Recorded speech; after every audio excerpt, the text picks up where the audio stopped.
Fellow Falcoholics, what is up? Welcome to episode week 12 post-game show. I guess there's not a number on this episode that you can tell sometimes with these intros. I'm just on autopilot, but this was a great game. We're not going to be on autopilot at all because the Falcons go to the Big Easy, get a big win, take down the hated New Orleans Saints. And does it matter? Is this season over? Maybe. And probably not. But look, a win over the Saints always matters, okay? Like, you can never lose these games. And the Falcons showed up for their biggest rivalry game, and they were overcoming some serious injury concerns, Alan, going into this week. Of course, my co-host Allen Strk here today at Allen Strk. I'm Kevin, out of Falcoholic Kevin, and thanks again to FanDuel for presenting today's Falcoholic Live. But before we go any further, Alan, how are we doing? Oh, very enthused. We all love great defense, and for the most part, this team put together a complete performance. And I think what was most satisfying is, even though the Saints had 4 drives go into the 30-yard line or towards the goal line, Falcons only allowed 3 points, and they got stop after stop. But most importantly, Kev, you know this, especially after the last 8 years, they did not allow Taysom Hill to put them on a highlight reel. Yes. Taysom Hill got neutralized. Someone could say he got shut down. All I know is Taysom Hill did not have any impact on this game. Yeah. Nature is healing. Taysom Hill is no longer just inexplicably destroying the Falcons. At least the Falcons convinced them to give Taysom Hill that contract, which I believe Taysom Hill's cap hit this year is $14 million. So there is always that to make me just think about how much money Taysom Hill is making to be. I'm not really sure what he is for that offense. I mean, he did play a lot today, but fullback. I think he played a lot also because Kamara got injured. Yeah, I'm sure he played more, but my point stands about the $14 million. But I mean, they were never going to get out of that contract easily, so they were doing the best they can there. But yeah. I want to highlight one other Saints-related joke that congrats to, and I thought he actually did a decent job. It was a little cheesy, but I thought Drew Brees is actually not bad on color, and I can already say that Drew Brees is not the most annoying former Saints player on commentary. Yeah. Jonathan Vilma will always hold that fort down, especially with his antics during a certain Lions Commanders game, which we don't need to go into further. But Drew Brees, it was a little weird hearing him on commentary, but I thought he offered some good insights. So a little bit of a twist, because I don't know, I don't want to get too mean about the commentators, but I just think Fox leaves a lot to be desired with your, Mark Schlereth and Mark Sanchez beforehand. I was like, all right, Drew's actually, he had a cheesy joke, then he had to mention Matt Ryan about 4 times, but you kind of expected. Yeah. I thought he did a good job. So shout out to Drew Brees. I did not have high expectations. For he was a mess on NBC. Yeah. And it seems like he's put in the work. He was significantly better today. So good for him. But enough of the Saints. The Falcons just demolished. 5 minutes into the episode, like, Drew Brees. We got to get any small praise out before we get into the meat of the show. But the Falcons demolished the Saints 24-10. 7 of the Saints' points came on a Pitts play that was very frustrating. I think on replay, it certainly looked like a penalty to me that Pitts's, I think it was the right arm, was clearly being held down. That's a tough play to officiate, but I was very upset with Pitts at first, and I at this point I feel a little bit better, but still some drops in this game. That seems to be an alarming trend for Kyle Pitts, and you take that play away, which is defensive points. You can say the points are sketchy or they shouldn't have counted or whatever. It was defensive points either way. The defense allows 3 points. Saints missed 2 field goals, and the Falcons shut them down in the red zone. I mean, over and over and over again. Just a fantastic day from the Falcons defense, who got back on track with Divine Diablo in the lineup after the broadcast liked to mention it, and they mentioned it a lot, after about 2 games of over 500 yards allowed and a 5-game stretch allowing like almost 400 per game on average. So good to see them return to form, because this defense was really their backbone when they were winning games earlier in the season, even with the offense struggling, and it was good to have them back today in a much needed spot with the offense severely underhanded today. Another player who returned in, he had his moments, was Leonard Floyd, particularly against the run. He was good edge-setting presence, and he had a couple of pressures. The first sack, he forced Tyler Shough to panic in the pocket, and Dorless cleaned up the sack. So I thought Leonard Floyd made his impact. And the fact that the Falcons have 4 capable edge rushers, because we'll definitely get to James Pierce, who I thought had his best game, and then Jalen Walker has moments, and Evan Ketty had some flashes. But credit to Leonard Floyd, still playing hard, even though I can't see him being too thrilled about the situation right now, given his age and the expectations going into the year. Yeah. Yeah. You know, he was always someone that I thought would play a big role for this team, especially as like a third down specialist. But like you said, it's really been his early down contributions, especially in this one, that that the Falcons really needed. So shout out to him. But really just the defensive line as a whole was just like crushing it all day. I mean, they were like Shuck, I think, was actually doing a good job of like escaping pressure for the most part. Like he was able to get away from some of it, but it was relentless. I think the biggest thing today is that they didn't have to blitz to get to Shuck. And that's really been their problem all year long, is that they can get pressure when they blitz pretty reliably. But if they don't blitz, it's much less often. And I think today we finally saw them really winning with 4 in some critical moments. And Brandon Dorlus, Ruka Rororo, Jalen Walker, James Pierce Jr., the young guns all contributing with sacks today. This is now, I think, the best 4-game stretch in Atlanta Falcons history, sacking the quarterback, Allen. Crazy stuff out there. What a time. The years are just suffering. Like, because you look at how many edge rushers, how many defensive tackles made plays today. Like, there were weeks where it was just Gray Jarrett. And now it's just like we are naming off players who have had a moment. Even like Epic Ketty probably should have had that sack on Shook, but still, he had a great outside move. But man, how about James Pierce? I thought this was the game. The James Pierce show flashes, but I thought he had maybe like 6 pressures in this. And I don't know what you meant, but that second sack I particularly love because they moved around the formation and he won inside. And it was just a clean rip move on Cesar Ruiz, who's definitely no slouch. Cesar Ruiz is a decent offensive lineman. And just to get off there and just, I think that's the thing that really stands out when the Falcons rush for with their main pass rushers. It's just they have so much burst. Like you saw Dorlus's get off. You see Rook how he won late in the fourth quarter. We know how much athlete Jalen Walker is. Like this team can move. I know they have some limitations against the run. That's just how it is schematically, or the way they structure their roster, I should say.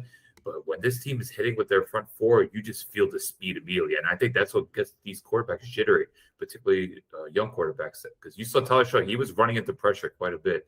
He got the ball away a couple of times, but I think there were a few occasions where he panicked. Yeah, for sure. I think the Falcons just handled Chuck well in general. I think they knew how to get him to throw the ball. He was not accurate a lot of the time that he escaped. He had opportunities, especially there towards the end. Not that it probably would have mattered, but, has a receiver open and Mike Hughes kind of misplays the route and just it's not even remotely in the zip code for the receiver, and that could have been a touchdown play, and it would have been basically a prayer at that point for New Orleans. But it's an important play for a young quarterback to make. But I would say Shuck was very jittery, and the Falcons made that happen. I mean, how often have we seen rookie quarterbacks, young quarterbacks go up against this Falcons defense in years past and just have free reign back there to just carve up a defense that doesn't really have any teeth up front? It's no longer the case. I think this defense is vulnerable to the run. I think the Saints, the Falcons going up big really helped them take the Saints run game out of this, especially late. I think we saw the Saints having success running the football when they had a chance to do so, but the Falcons kind of forced them out of it. And I think the Saints too kind of just overthought things and tried to pass the ball in some situations where I think they could. This defense gives up yards on the ground, and I think they made some mistakes there, but the Falcons certainly rose to the challenge, made the plays they had to make, and it felt like in this game, it felt like they got better as the game went on. I know the last couple of weeks, it felt like they just kind of ran out of gas because this offense just couldn't even hold the football, and they didn't really hold the football much in the second half. They at least got that one touchdown drive, and then Raheem Morris with another game management special to somehow get a delay of game on a field goal attempt, and not call a timeout or not even really be aware of what was going on. Not that was necessary, but you can't be giving up free points or at least a chance of free points. I mean, this is ridiculous. So it never ends. Yeah. So even when they're good, he's still bad. But just can't say enough nice things about this defense. And D. Alford just looks like a definitely man possessed. Like they have not and credit to Alford. I think all season long when Billy Bowman's been in and out of the lineup, and I think we've had good things from Bowman this season, but I think at the end of the day, D. Alford has not been a downgrade. I mean, they're different players, but I think D'Alford has been also a plus for the Falcons at that slot position, and that's great depth to have. I think, and especially coming into a season where we were worried about the depth behind these starters and whether it would be able to hold up. Yeah, he's a bit volatile, but when he's on, he's thriving. And I just think that first drive where he came off the strong side of blitz and he bad to pass down at the line of scrimmage, you just tell the energy he was bringing in. You know, there go plays like he stopped Olave. I thought he was real forced against the run, taking on blocks. And this defense, depending on what happens this offseason, but you're seeing a lot more teams play dime, like look no further than the Rams, who I think many would agree right now is the best team in the league. Like the Falcons play more dime next year. You got Bowman offered with Terrell, and then we'll see what they do with the other starting quarterback spot. But Alfred definitely has a role to play on this team, and it's just I think his issue, and this is kind of the case with certain players, is just when he loses or when the explosive plays happen on him, it's really bad. Like you saw in the Patriots game, like when he gets beat, he gets beat.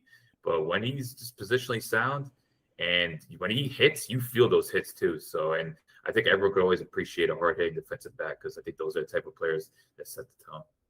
Yeah.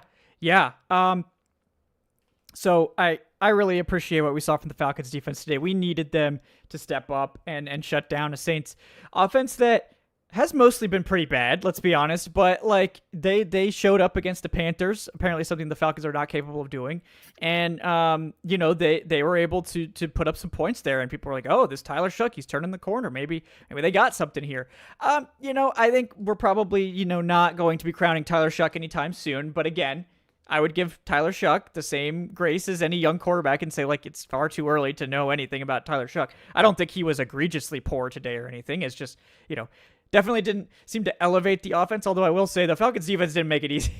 But, it's interesting and losing to see. Kamara hurts. Yeah. I thought Devin Neal played well, though. Yeah. He's not Alvin Kamara. Let's be real. But when he had to step up, he made some plays. He I think Caden Ellis underestimated his speed a little bit on that one dump off that he managed to get past Ellis on. So Ellis won't make that mistake again. He's like, I haven't seen you before. I think you're kind of slow. He's like, nope, never mind. He's not slow.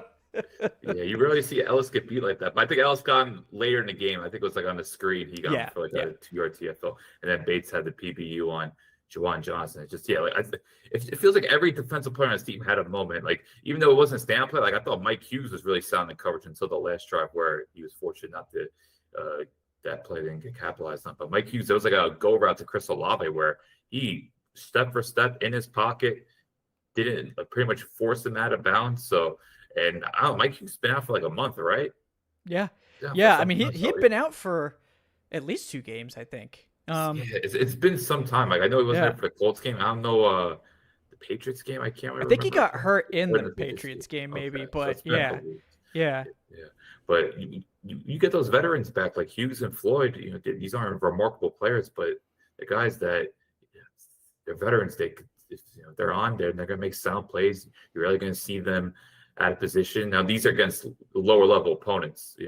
Obviously, who knows if playing the Seahawks in a couple of weeks, things that get dangerous there. But when you're playing these lower tier teams, you get veterans back. It's just you get competent play because I think the Saints, particularly, we haven't touched on their defense. Their defense was like literally all over the place, and then their offensive line got taken too quite bad. I thought their offensive line was better, just from seeing eyes, but no, they got pretty pulverized in a lot of areas. Yeah. I think, I don't know. Like we'll get to the Falcons offense here because it's like this was it was good. Like I liked what we saw, but it's like, why is it only now that we can see changes? Like, and that's, I think, the biggest question coming out of this game is why do we see the necessary changes that we were asking for weeks? Once Kirk is here, we make the changes, but there's a lot of questions obviously with why now and the timing and all this stuff. But just to kind of tie a bow on the defense, I mean, just the young guys, so much. Like the Falcons could be giving away a very high pick, so we really need James Pierce Jr. and Xavier Watts to be the truth, and they're doing their damnedest to make it look okay. So, I want you to, because obviously you've been a huge proponent of them. What'd you make of? To me, I thought it was his best game, but how excited were you about James Pierce today? 2 sacks, and it seemed like he was pushing the pocket a lot. Yeah. I mean, I liked what we saw from James Pierce. I think he's still a little susceptible to like overrunning the quarterback, and some of that has to do with his like just explosive get off, and he just has trouble slowing down. But I thought he made some great plays, and it's clear to me that his traits work at the NFL level. I think there were questions like, oh, we've seen these explosive guys, but can they translate it to the NFL? Can they go up against these top tackles and actually win? And pretty clear that he can. And I think Jalen Walker's the same way. I think Jalen Walker's winning in sort of different ways where he's being deployed kind of all over and just finding ways to kind of get around the opposition. Pierce is more of just like that standard outside rusher, but he's damn good at it. And, even the interior guys, Rook finished strong with that sack. Dorless was dominating all day. I mean, he was in on so many of these plays. We even saw David Onyemata getting a big tackle for loss there in a critical moment. So just knifing through there. So a little bit of a full team effort. We saw Ronnie Harrison make a big play. The Falcons did go to some more 3 linebacker stuff with Harrison as the 3rd linebacker. I thought that was interesting. I think obviously Divine Diablo, I think just him being back, he's such like an eraser. I feel like in the middle, he's kind of just like, he's just going to be in the right place. He's going to get the right depth on his coverage. He's going to be where he needs to be, fill the gap that he needs to fill every play. And it just raises the floor of this defense so much. I think that's just one of the reasons why I think he was that linchpin that they just couldn't replace when he went out.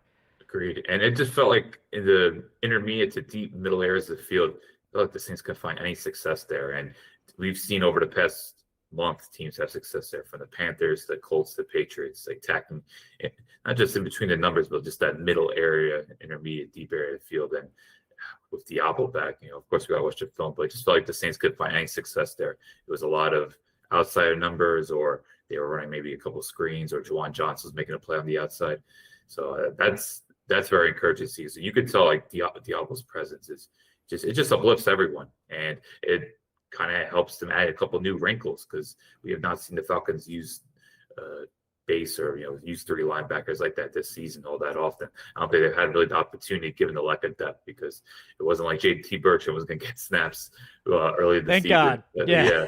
So they couldn't really have the opportunity to use the 3 linebackers. Obviously, Troy Anderson is nowhere to be seen. So it's just now you have a little bit more flexibility, and I think Jeff Ulbrich at this point in the season, he's willing to experiment a bit and create some excitement. This team still has some fun matchups left. I like to see what this defense is going to do against the Seahawks, the Rams, even the Bucks. Like, there's still some fun challenges ahead. So I think we can look forward to that as we try to find things what are substantial things we can learn during this time period. Because obviously it's a very down time period, but it's like, what are things that they could use as a launching pad going to 2026. Yeah, that's where we are. You got to evaluate this roster. You got to show off the players that you have. I mean, at the end of the day, if you can make Kirk Cousins look like a good quarterback, that would be great, because you need someone to sign him next year to lower your financial responsibility. That could save you up to $10 million in 2026, which is a big deal. So everybody wins if Kirk plays well. Did you watch the Minnesota Vikings today? I did. Maybe they'll be calling. Maybe let's make a deal, Minnesota. Maybe we want Kirk to be our starter after all. We don't know when Penix is going to be ready. I'm telling you, if the trade deadline did not exist, that trade would happen tomorrow. Yeah. Because Kevin O'Connell deep down loves Kirk Cousins. Oh, yeah. And I think O'Connell, he's crazy enough that I think he can actually get something out of him, even as limited as Cousin is. Do you want to do some listener questions before we get into the offense? It's a good call. That's professional hosting from my co-host Allen Strk here. Yeah. We got. Apologies if I miss one of your guys. Some of these came in like before the show started, so if I do miss one, please let me know. I'm trying to get them all sort of screenshotted before some of them scroll past. But we got Alex Foster, $14.95. I think it's just Alex Foster with the $5. Thank you, Alex. Did we execute better this game? We did. Oh, we did. Sorry, I was at work. I'm just not used to winning. Yeah, first win in over a month, folks. So if it feels weird to you, that's why. So. Dude, tell me, that Bills game feels like 5 months ago. Yeah, that feels like a different season. It feels like a different team entirely. It's like, oh, this team can win against teams? Really? I don't remember that. But yeah, those losing streaks are just so toxic for everyone. They're toxic for us. They're don't care too much about us, honestly. It's more about the team. Like, the team is getting dragged down by this terrible losing streak. Everyone's just being bogged down in the mud. So you just need to find a way to get a win and end that. And that toxicity. And you go and do it against your biggest foe, your biggest rival. And look, there's never a bad time to beat the Saints. It's never going to be a bad thing. And if this team is going to show up for 2 games a year, it better be against the New Orleans Saints. So at least they did. Mission accomplished. You're not going to get swept by the Saints. Falcons are back in the driver's seat in the all-time record.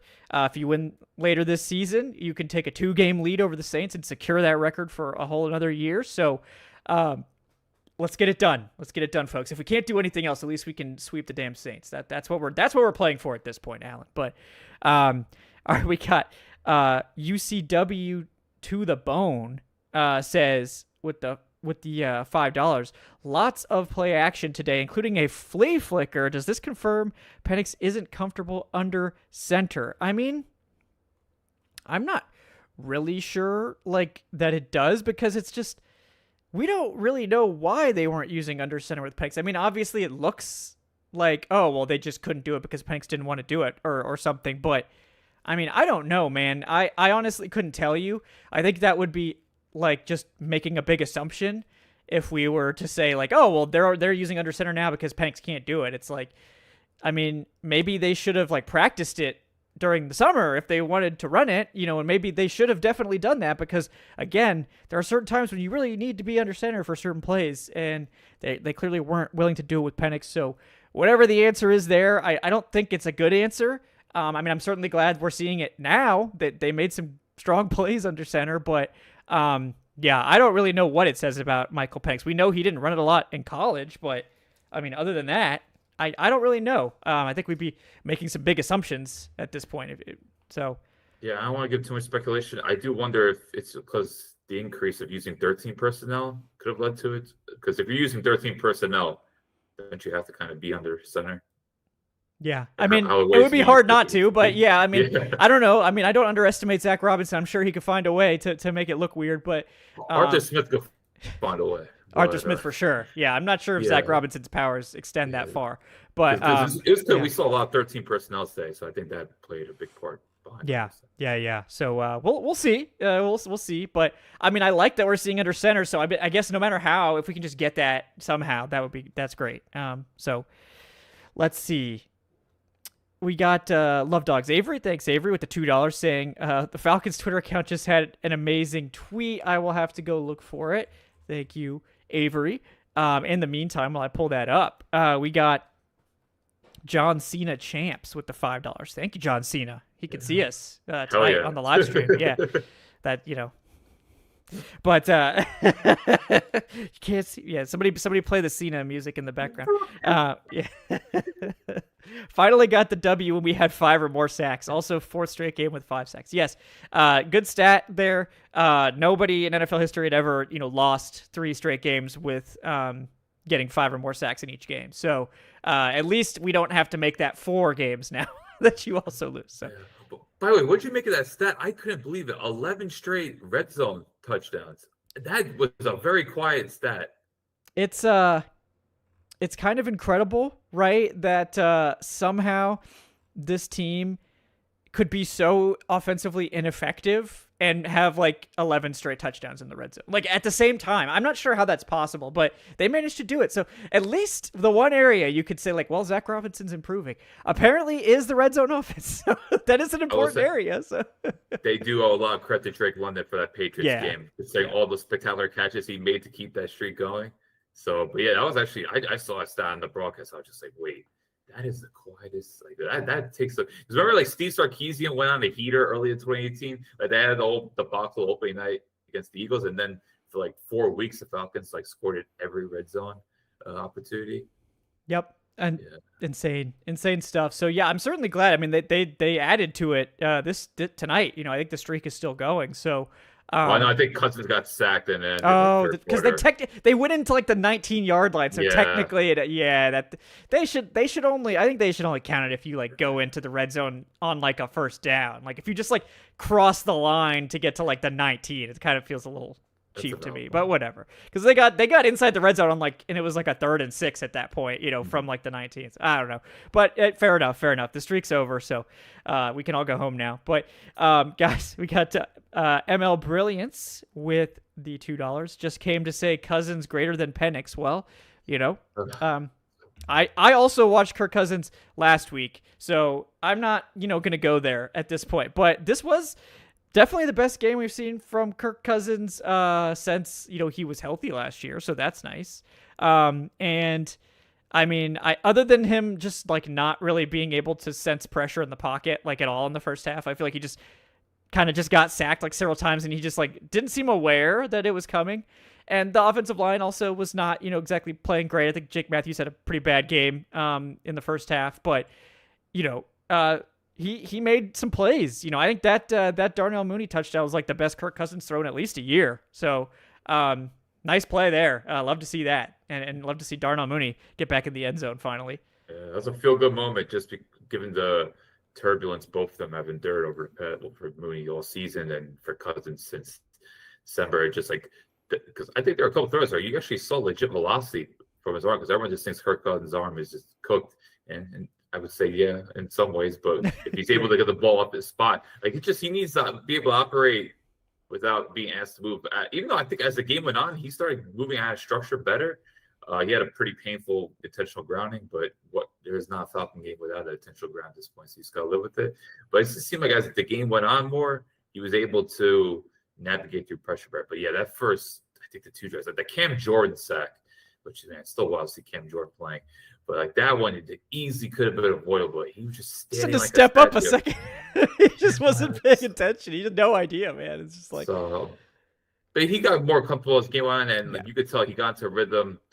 Throw-wise, I think he could have had another 30, 40 yards because we could talk about Kyle Pitts, but that drop, egregious drop, and that was similar to it was opposite sides. But remember the drop Pitts had against the Colts on another deep over, just a different angle, and these are 40-yard plays. So I thought Cousins put down the money, and he did. Unfortunately, it didn't work out. But besides that, it's just the fact that it just seems like he didn't really put the ball in harm's way. And then after the first two drives, I think he had a better sense of how to navigate through the pocket, because I think Cousins has to understand without London, he's not going to get many easy openings unless it's schemed up. And at least I think the offensive line kind of improved in the second half. They did, yeah, for sure. The run blocking especially. The run blocking to start the game was just, oh my God. It was like they were just getting caved in every play. I was like, Jesus, man. Like, Falcons are coming out here trying to run the football, which is what I suggested on my game preview. So, like, I'm not, upset about them trying to establish the run. Saints defense is solid against the run, but they're not, like, incredible or anything. And, like, they were just not getting any push. It's like, no. You saw inside zone a little bit being used. Yep. That's love nice. To see that. So, love to see it. So let's keep it going. But we got Adrian Russ with the $2 says, comeback starts now. Just 3 wins from 500. Then we can make a push. Okay, who am I kidding? The season's definitely over. But did you catch the announcer at the end of the game saying this is a sigh of relief for Raheem? I don't know how this season ends, but we should keep Ulbrich. Also, Pierce is elite. Yeah, I mean, I think Raheem's about 4 wins away from being safe still. So, I think 8 and 9 probably saves him. I don't agree with that. Personally, I think he needs to get to 9. I think you need to get a winning record, which would be 5 of the remaining 6 games at this point.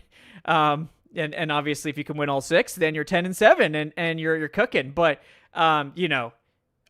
long way to go before we're having that conversation. So if they win, like the next 3, then I'll entertain that we might have some sort of miraculous run in us. But this is 1 win. It's a great win against a hated rival. I will never be upset about it. I will praise it to high heaven. We will get irrationally happy about just beating the Saints in what's probably a meaningless game.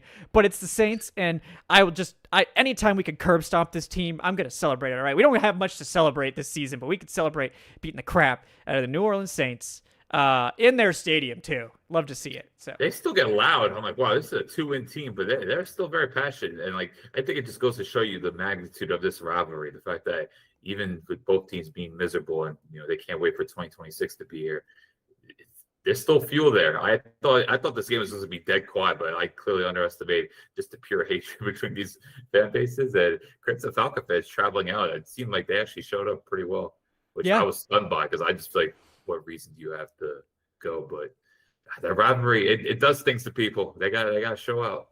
Yeah. I think fans just book this particular game, to go to, a lot of people like to go to New Orleans. I don't blame you. The food's awesome. It's a fun city. But a lot of people just book, fans will book this just to go to New Orleans. And it's like, yeah, we get to, hopefully beat the Saints in their stadium. That's always a great time. So, I think these tickets were probably booked, far in advance. That would be my guess. And I'm thinking the tickets can't be too expensive given the state that the Saints. Yeah. So that probably helped as well. Good opportunity to get into this game without having to spend too much. But we got Zach Dixon 413 with the $5 saying sad season, but still great to beat the Saints. Yeah, 100% agree there. Always love to beat the Saints.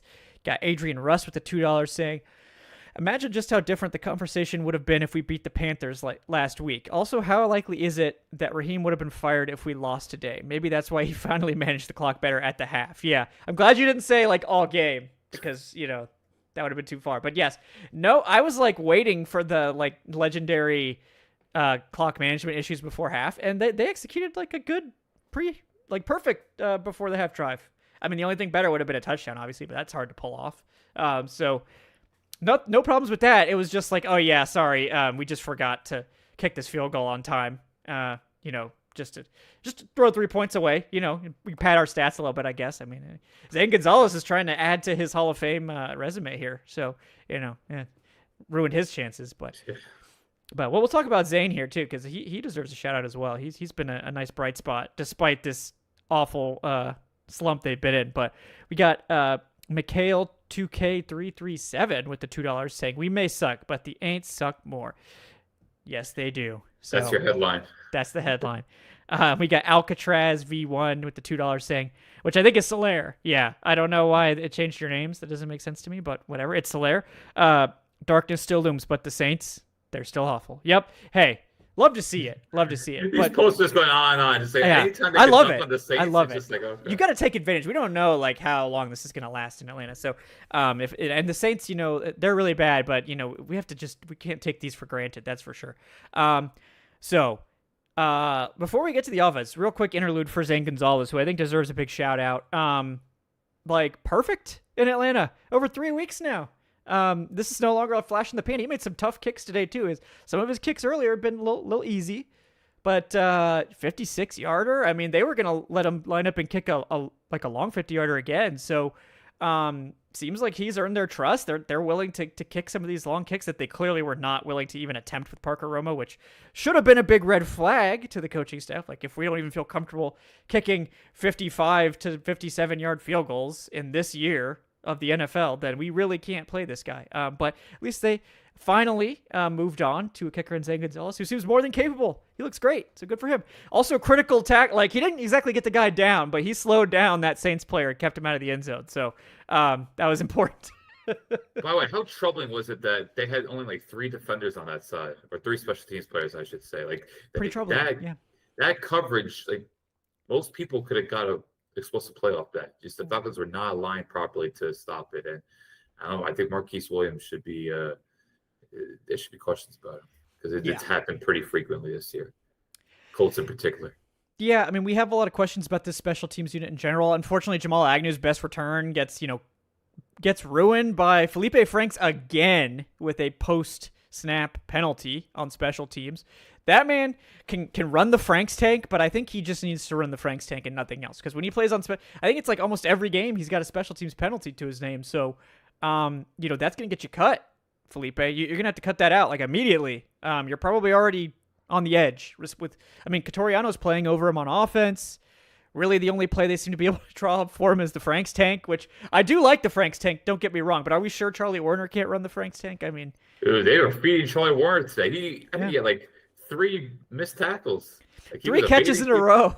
The first 3 catches of his career. No, I'm just kidding. No, he caught at least 1 pass this year, I think. But the Colts game, I think that he had a shot in Germany, man. Proud German. But I just those are the type of moments, especially because this special teams has been such a hindrance, and you don't really only those Packer teams. Remember when the Packers were historically bad on special teams? I think it was the last years of Rodgers, but when you look at good teams, it's just I remember the Ravens always were topping DVOA special teams, but the idea of having something that's just pretty much based on fundamentals and you're consistently poor at it, it's just very frustrating on a list where there's a long list of frustrations about this team and organization.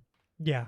So got to find a way to get that stuff ironed out. Obviously, how they handled the returner position, and maybe Jamal Agnew's finally getting healthy now, but having him as your one returner that you bring in that's you need two now. We've seen it. Like if you have one good returner, they'll just kick to the other guy every play. Like you can't just get away with one returner anymore.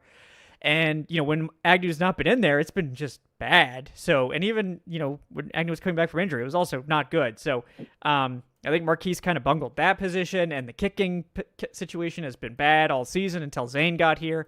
Finally, seems like that's fixed. The coverage has been very spot, and it's like sad because we know they have such good coverage players. Like Mike Ford had two like elite special teams plays in this game. We know Kadero Hodge is a great special teams player. It's just like it doesn't matter that they've got these great gunners because the coverage is so just really unreliable in some of these spots, and you mentioned it. So. I got big questions about Marquise, who's a guy that I think we've always liked, but the handling of several key position groups on special teams this year has been questionable. Well said.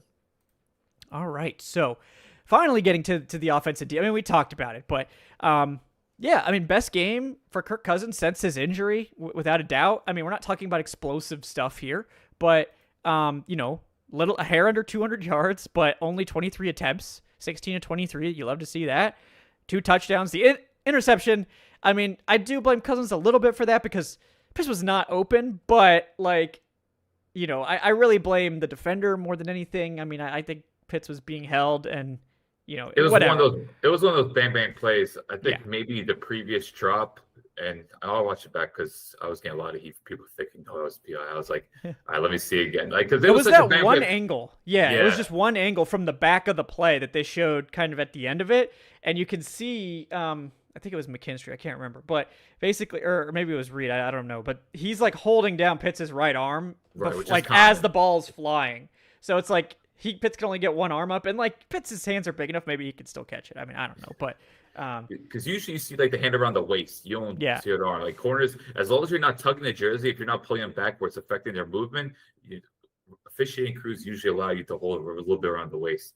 But the arm, that shouldn't be allowed. I think the previous drop kind of influenced the. Yeah, for sure. I was really pissed. Yeah, because it just seems like even as a rookie, Pitts would not be most reliable in contested catches, and it just seems like he's never really grown in that aspect of that game. And it just, I feel like the last 3 games he's been either anonymous or he's been dropping passes, and it's just very unfortunate because we were so excited after the first month of the season. It really felt like he was an upward trajectory.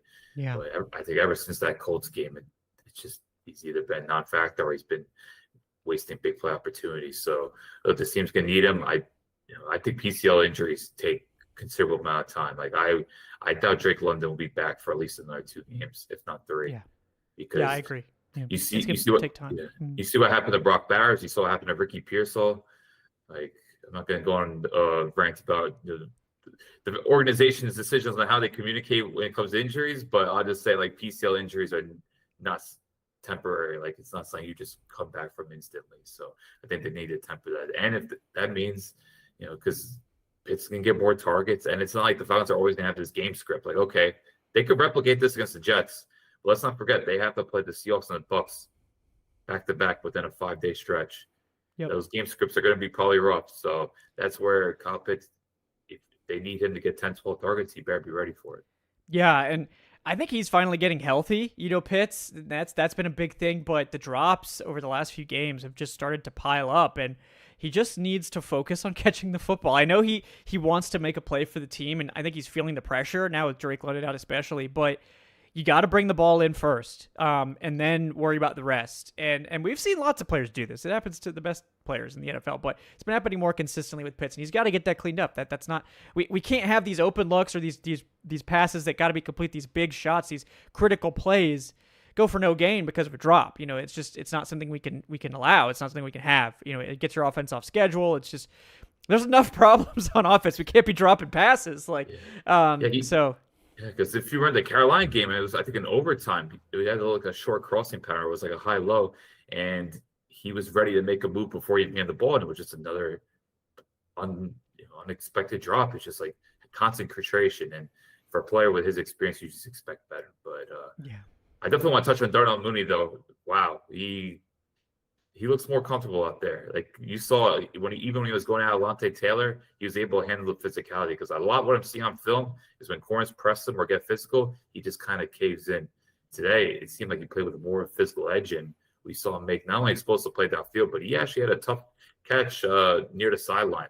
I think it was on like a third down conversion. So I'm not sure what Mooney's future is going to be like, but to see those playmaking abilities we saw last year, because you watch him as a player, he's a very fun player to get behind. Like, he is a lovable talent. Like, he knows he's someone that can make highlight real plays. So just to see him get back into the flow of things and not have any real lapses of note, they were just very encouraging, because they need to get him back to playing at a consistent level. Yeah, for sure. And I hope that he can get there, one way or the other. We need to see something from Mooney, and they're going to desperately need him as long as London's out. And obviously not the same type of player, but someone that can be, a more featured target, and hopefully will be. We saw that with Kirk when he was healthy, his willingness to go for Mooney. They clearly have a good connection. And again, that was a dime from Cousins. Like, good for him. I mean, that was the best pass we've seen from him in like a year. Absolutely perfect placement. Mooney ran it perfectly, brought it in. Big touchdown. Just the type of play we thought we'd be seeing a lot more in Atlanta this year. It just hasn't come together for one reason or another. So shout out to Mooney there. Love to see that. And we'll see how quickly London could get back. Like you said, I wouldn't expect him to play this week. But I think they're hoping maybe we can get him back for the Seahawks-Bucs stretch. London's an Iron Man, just like a lot of these guys. Bergeron got hurt again in this game, came back. These guys are playing through stuff. They're trying to tough it out. But we got 2 weeks to get London back on the field for the Seahawks game. I can't really see them winning that without him. I think they desperately need it. So, I hope he can be back by then. So I would just be cautious about running back, because Bowers, if you remember watching and please, people, do not watch the Raiders. Good Lord, do not watch the Raiders. Yeah. Someone that has a lot of Nash and Genty is very painful. But nevertheless, like, if you watch earlier in the year, like, Bowers tried to play on an injury, he was just not effective. Like, he just didn't have the same movement skills. And I just don't think at this point, why are we going to rush Drake London back? Right. I think it's just best to get him back 100%. Yeah, I agree. So, we will. I hope he can be back, like, legitimately healthy. Not like we're going to rush him back onto the field, but we don't know the severity of the PCL. We know they'll never tell us. He could have his leg missing and they would never say a word. So I didn't want to go that route, but yeah. you know what I'm getting at. Yeah. Also, Drake broke his collarbone apparently. Somehow. No. And it didn't help things this week. Obviously, when Billy Bowman maybe tears his Achilles at practice. I guess we're still figuring that out.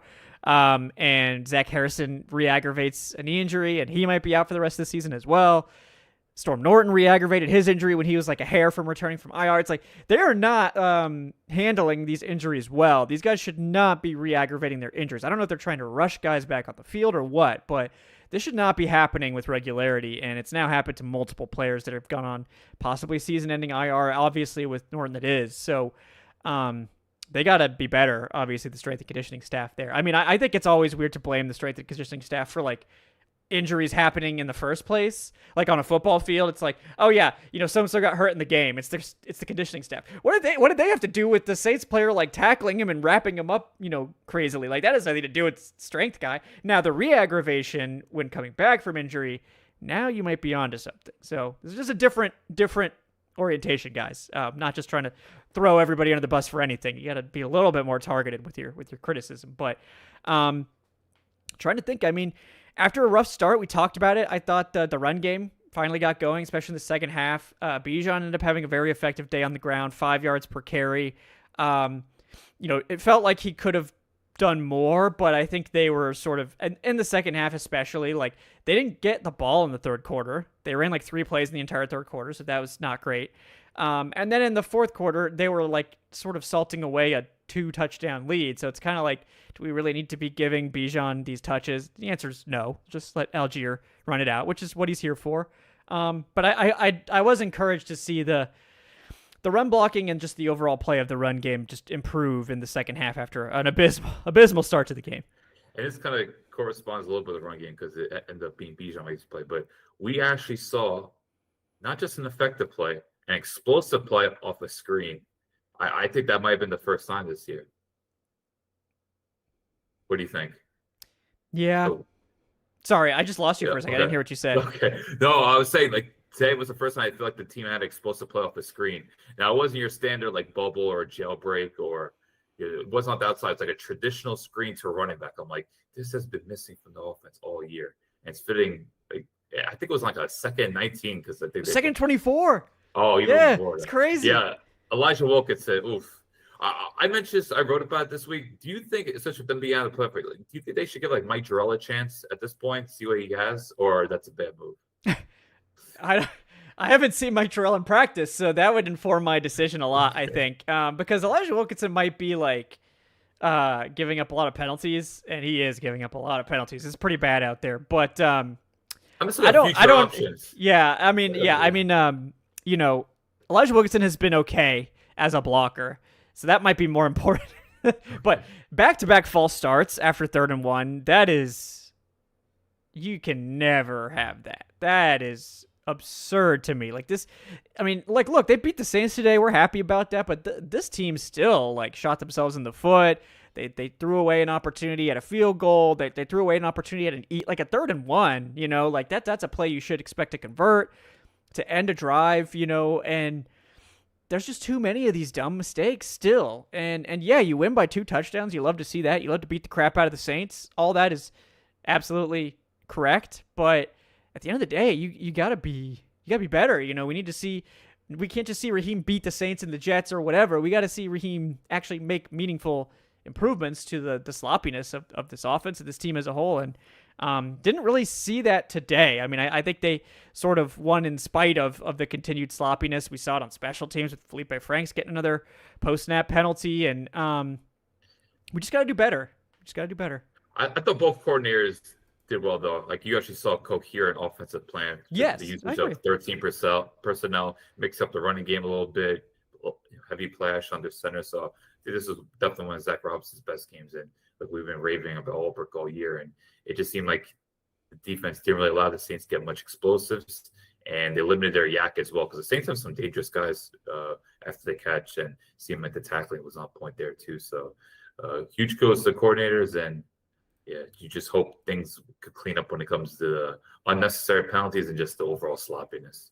Yeah, just got to be cleaned up, and it's something we got to fix. And this is what Raheem's got to do now. He's got to show that, you know, he can win out. I mean, that would go a long way, obviously, but like, you gotta get this team back to 500.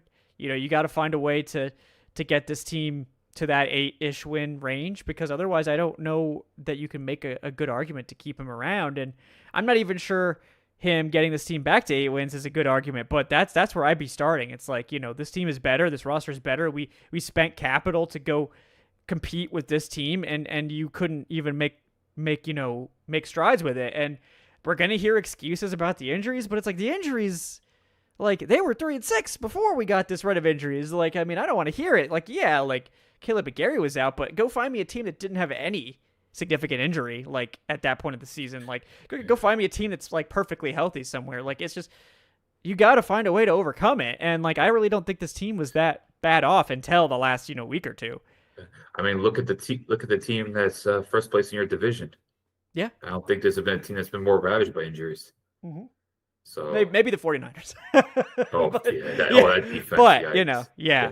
I'm really, by the way, I'm very intrigued. I know, look, we're not going to do a breakdown of the game, but I'm very intrigued by that Monday night game tomorrow, because like, it's weird seeing the Carolina Panthers in prime time in like a big spot. Like, they actually have a chance to make a huge statement against a team not named the Falcons. Although they had a statement win against the Packers, even though I think that was more due to the Packers' incompetence at the time. Like they thoroughly beat the Falcons, and they deserve both those wins. But yeah, that should be interesting tomorrow. But ultimately, look, when we talk about his stats, I think one thing you have to recognize, especially owners hate being embarrassed. Like, that's one thing, especially since as of now, this team has 2 primetime games in December. Now, could it get flexed out? I think it's certainly possible, but I think Arthur Blank just wants to see them get embarrassed, especially given the whole everything behind the Rams and the first round pick and the trade. Like, they get embarrassed by the Rams, you get embarrassed by the Bucks. Who knows with Seattle? Like, I think that's the last step they got, because I think a big reason why Dan Quinn was able to keep his job at 2019.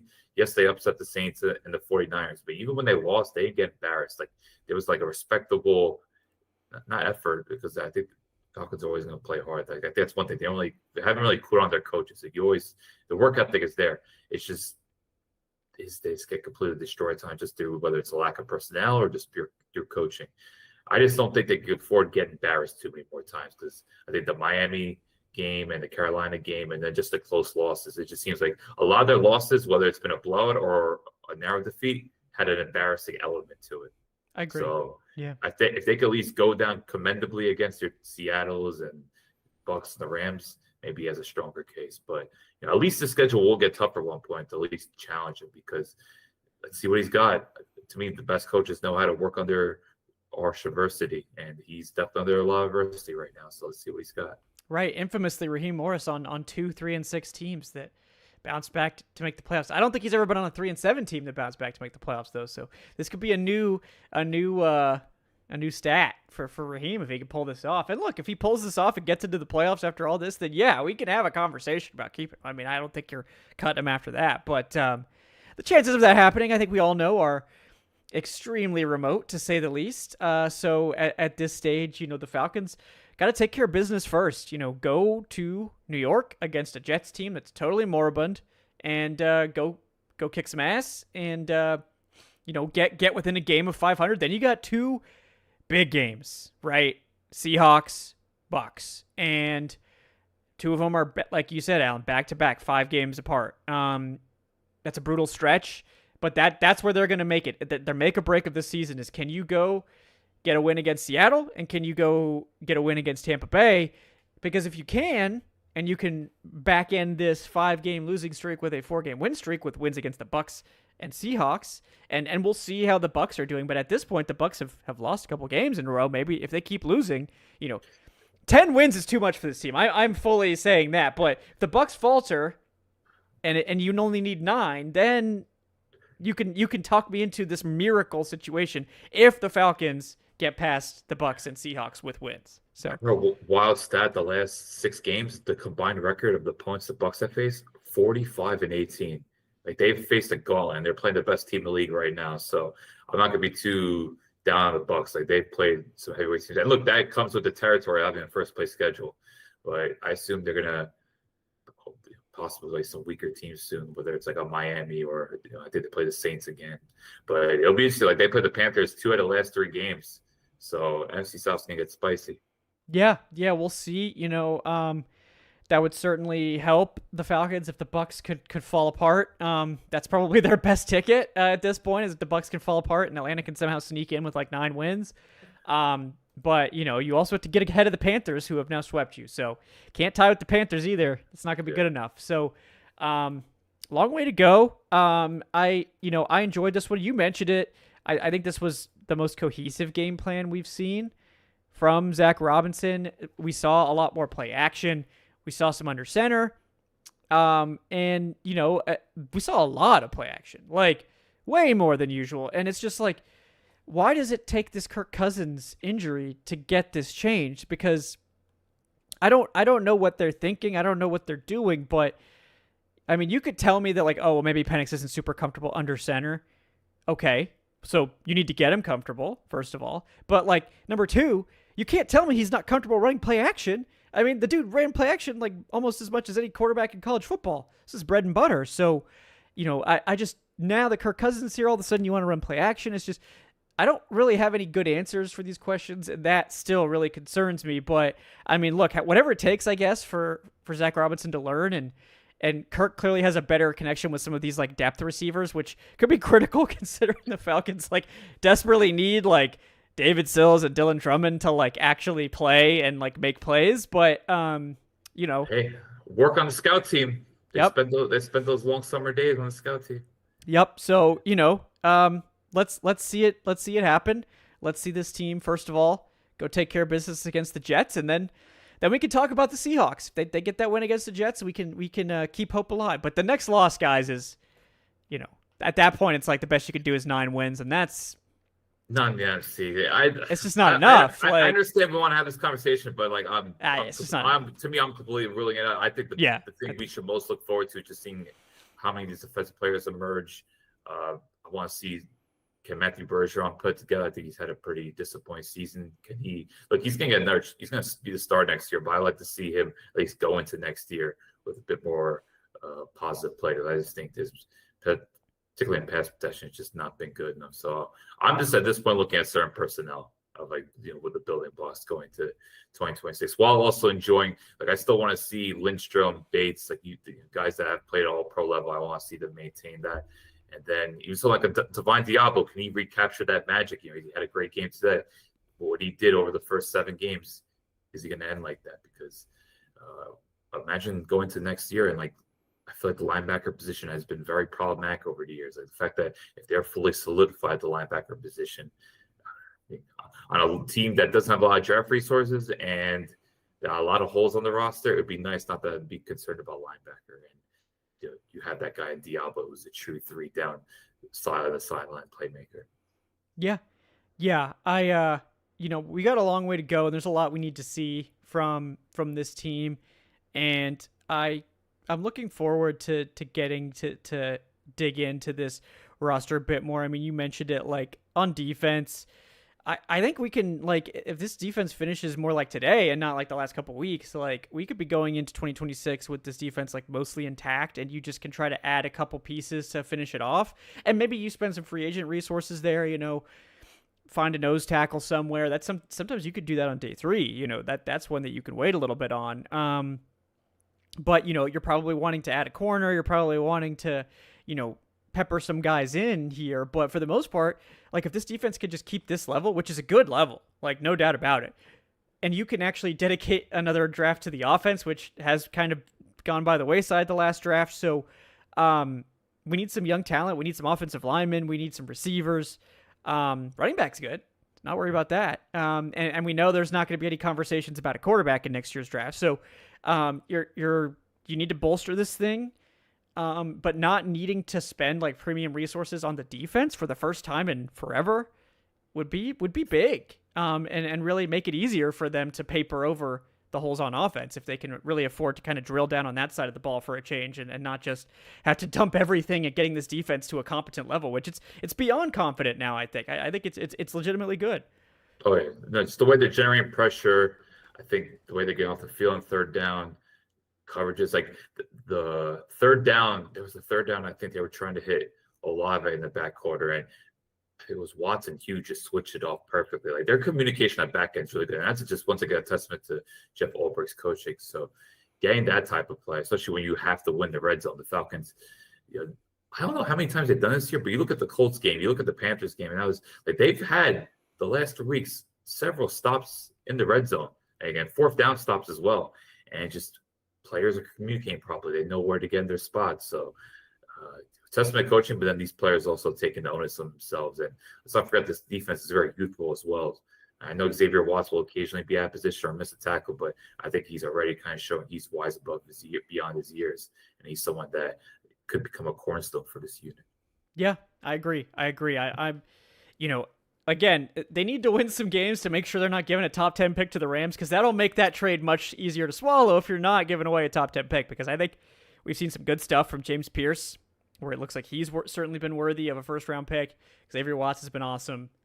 So, let's keep those vibes going. And we can put those, make this pick like a 15-ish sort of pick that you're giving away. A lot easier to swallow that than top 10. So we'll see how that goes. But, I mean, look, I know there's some believers out there. So if you really believe and you want to be really irresponsible with your money, you can now bet on FanDuel the Falcons to make the playoffs at 55 plus 5,500.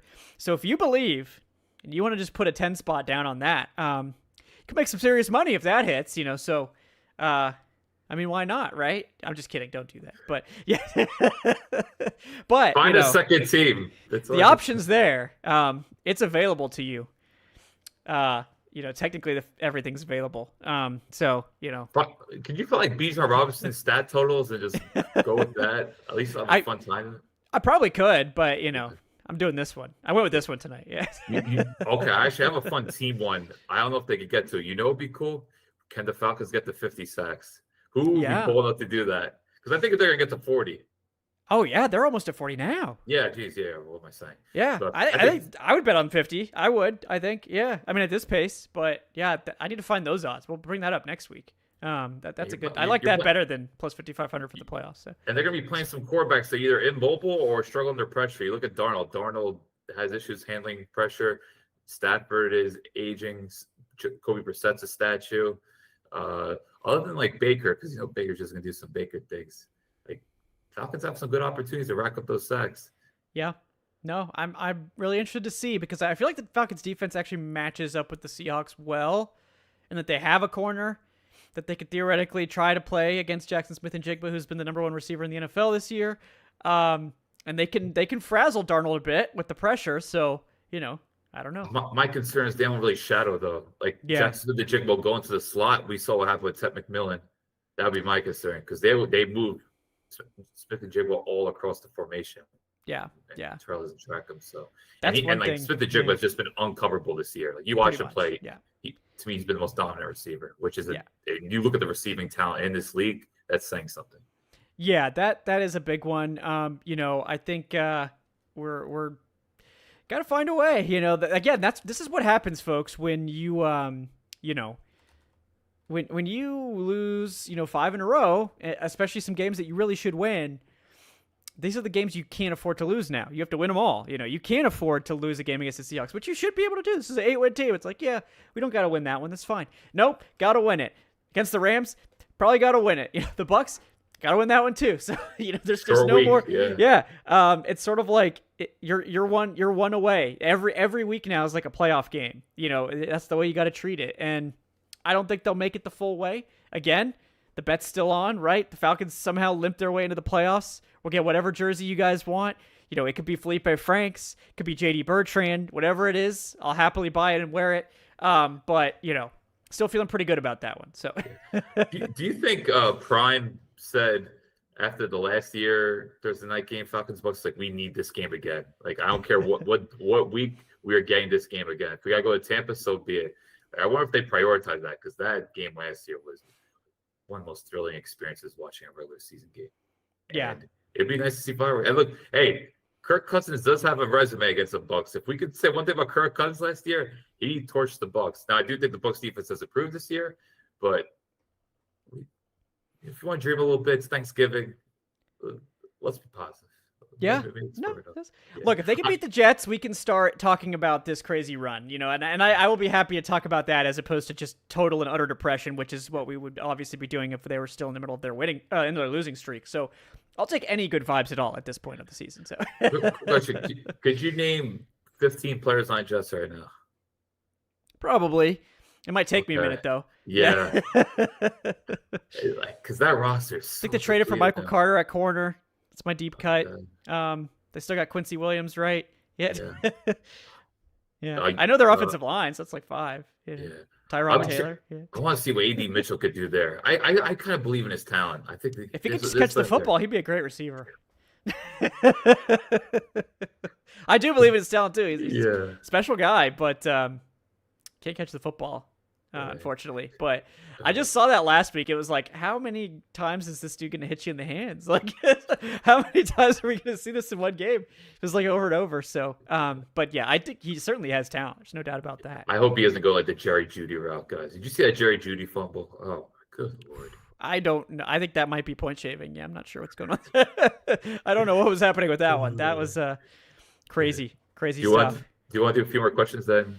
I think we're good. I think we got all caught up. Okay. Yeah, we just took them all at once. So shout out to you guys for having them all come in at the same time. Very, very convenient for us. But we'll point out, for the Seahawks game, Seahawks did just give up 24 to the Tennessee Titans. And, they only won. I heard Cam Ward's spectacular, though. Like, Cam Ward played it as good as he could get.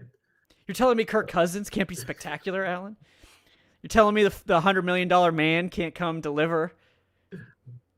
If you are telling me that, I'll believe you for sure. But yeah, but I mean, I'm just saying, if we're just in the let's just spin any positive vibes we can for as long as we can. Then, fair enough, we're there. That's where we are. And also we're probably safe from giving the first overall pick away with the Titans losing again. So, so in that regard, we're probably okay. So don't have to worry about that now. So one nightmare ends and another begins because we still got six more games, Falcons football. So, yeah. Anything else, Alan? He's at Allen Strk, guys. Anything else you want to cover before we sign off tonight? I'm gonna really be tracking this countdown to 50 sacks. I think like when it comes to stat totals, I really want to look forward because this also kind of coincides with seeing the players we want to see develop. So, and just the idea of this team being 31st almost every year in sacks, and now just seeing them like the 50 mark total next year, it would just boggle my mind. Like, yeah. So that's the urge I'm getting in. Maybe because I have a soft spot for him. I've interviewed him once, and I do think he's a fun player. Like I want to see Darnell Mooney continue to rediscover his form because there was a point last season I thought Darnell Mooney was one of the more prolific playmakers in the league, and the numbers proved it. Like he was right up there with Justin Jefferson for most 20-yard catches, and it was like the early November. I remember it was that Cowboys game. He was right near that mark. So if Mooney could get more comfortable, I think that would be cool for the offense because he is a pretty unique player. It's just that collarbone injury has clearly affected him. Yeah, I hope he can get healthy. Was one catch away from a 1,000-yard season last year.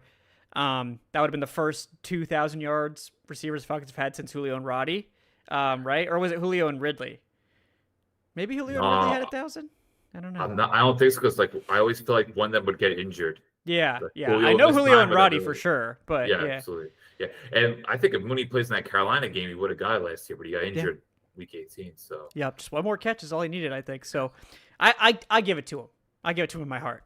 So okay. I think he was 1,000-yard season, but just need him to get back to it. And next year was always going to be like he would have to play really well to stick around because cap hit next year is $18 million, and the Falcons are also going to have to pay Drake London next year. So it's always a tough thing for him to stick around. But we'll see. Obviously, no. It's never a bad thing for someone to play well. So if he plays great, maybe you find a way to extend him and keep him. Maybe you're able to trade him, worst case scenario, right? So certainly rooting for Mooney, certainly rooting for Cousins. I mean, there seems to be this animosity in the fan base between Kirk looked good, so now we have to hate Michael Penix. You don't need to hate anybody. If we could just get good play from Kirk Cousins to make that deal look slightly better in any capacity, that would be fine with me. I don't need to go on a tirade about Michael Penix and whether Kirk is better or not. And if Kirk Cousins could just play great football the rest of the year, that would be fantastic. And that would give us so many more options going into 2026 than we thought we had. So, I'm rooting for that to happen. I hope Kirk plays great football. I'm not really interested in arguing over the quarterback position when one guy just tore his ACL. It just doesn't seem like a good use of our time at this stage. So we all want to watch an offense that's playing rhythm, and the Falcons had legit rhythm today. There were some really encouraging drives. So why wouldn't we enjoy? We want to see good quarterback play because from 2022 to at least 2022, 2023, and then part of 2024, we saw atrocious quarterback play. So, we're grateful for Matt Ryan, but it's been some time since then. So any sort of competent to above average quarterback play, we're going to enjoy. And say Kirk Cousins did his thing, and he didn't really put the ball in harm's way. I think that was just more of a freak turnover. Yeah, so, that was a freak play. That definitely. Yeah. I don't think it was Kirk's fault at the very least. I mean, it was an aggressive throw, but I mean, you throw those in an NFL game. Yeah. I mean, I didn't think it was egregious.